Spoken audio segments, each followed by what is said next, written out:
Ito si kuya ang magandang example sa lahat, no? Kahit may kapansanan siya ay nagsusumika pa rin siyang kumita ng pera. Hindi siya naging pabigat sa kanyang mga kapatid o magulang, no? So nakaka-proud talaga si kuya, oh.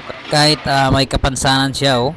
Di tulad ng iba dyan na kompleto, malalaking katawan pero umaasa lang sa ano, palimos o humihingi.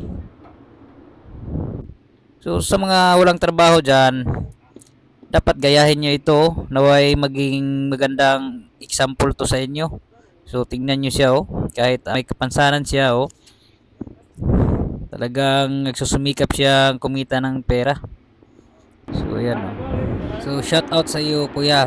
Sana ay maraming magpapabulkit sa iyo. God bless you and more blessings. So yun guys, kung nakikita nyo yung bilog, yan yung patungan niya. Yan yung ginagawa niya sa sahig. Hindi naman siya pwede sa simento dahil marumi.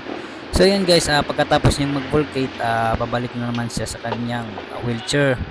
Pag may magpa-volcate, bababa naman yan siya. So yan guys, no. Nakaka-proud talaga si kuya.